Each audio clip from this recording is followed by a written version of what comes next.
Hello everyone, this is Bradley. Today I want to talk about an important aspect of product sales. Here I have this stitching animation file as an example. You can see that this is a giant node tree. It's a bit overwhelming if you just started learning geometry nodes. You might wonder how this giant node tree could ever be helpful. Simply put, you should notice that the node tree has a special naming. From the name, you can probably guess that there isn't just one tree, but actually multiple trees. These are meant to mimic step-by-step function building. You can also tell from the naming what each step is expected to achieve. For example, we start with a prototype, then adding a new functionality, change some parameters, and move on to newer features until we finally render it. I think this helps you understand that even if I'm not making a tutorial specifically for this file, you can more easily imagine how this node tree was built from scratch. Additionally, within the file, there are frames that serve as comments or notes explaining what specific functions are trying to achieve. Now let's take a deeper look at this file. Despite the complicated final node tree for rendering, the very first prototype was a really simple setup with only this number of nodes. We start with Bezier segments, resample them to endpoints, instance curve lines on these segments, then realize the instance to access the points to later set position operation. We map the spline parameter to create elevation in the middle, giving the stitches a hump. Finally, we delete the geometry. There is even a frame where I noted a mask node that you should animate it. If you play with the parameter yourself, you can see how the animation progresses. It's certainly much easier to study this node tree than to start with the giant monster in the final render. In the next step, we started using Paint Wave Solver, which I discussed recently before Christmas.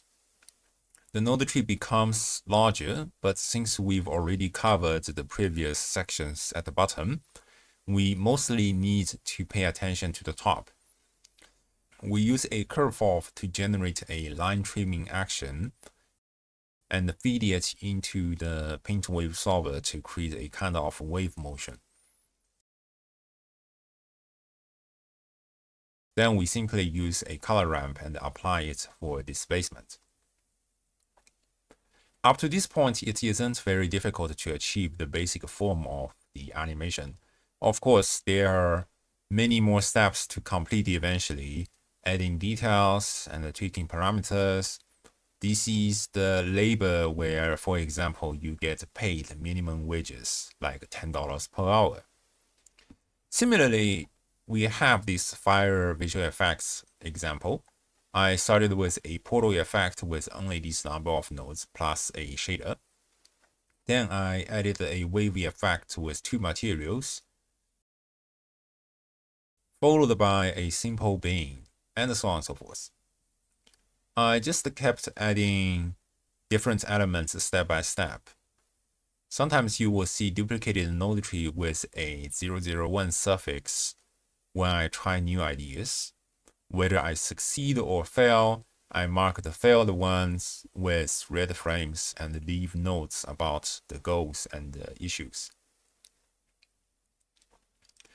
This is the main topic for today, but I also want to discuss another important aspect. That there used to be a noding category of videos. Where did it go?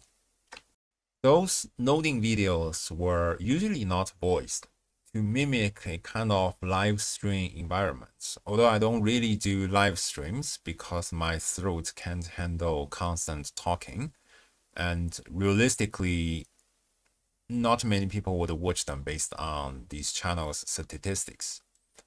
So I posted them as videos without a voice. The main purpose was to show that although tutorials often look smooth, where I solve problems one by one without hesitation. In reality, it takes much more time and effort. For example, compare the stylized smoke noding video and the smoking trail tutorial. They take about the same amount of time to watch, but the smoking trail is actually much more complicated than the stylized smoke noding. The purpose of noding was to save time in the past when I didn't have the capacity to make full tutorials for each animation I made. But the people still wanted to follow the process. Another important reason was to help you understand that everyone has to go through trial and error. Even if you know geometry nodes so well, you still need to tweak parameters. So what happened? Why don't we see them anymore? The reason is that while I try to show how I solve problems through noding, it's still not truly a live stream. In reality, for example, while I was recently working on a flower-related example, I tried to inspect the UV map of my bevel curve and discovered a bug. Ideally, the UV map should be a clean plane, but the result was completely broken. So I had to go back to the preset file, investigate the issue, and fix the bug. Or sometimes you find bugs in Blender, and you have to report it to Blender Foundation. So these issues are now being solved internally along with some other changes to get the final animation done. There are also other interruptions. Sometimes I feel tired, can't concentrate on problem solving, or need to make a cup of coffee, and so on. Because of these noding videos no longer really exist, I might still do them if it's something I feel extremely confident about, but most of the time, step-by-step node tree building will replace them. Most of the time, these files will be available in the shop for free, either to everyone or to monthly subscribers at different tiers. At worst, they will be on sale with a price. But the core lesson remains the same. Trial and error is one of the ways we learn, and no one gets good results easily or without cost. You earn them through manual labor. That's it. I hope you enjoyed this video, and I'll probably see you next time. Bye bye.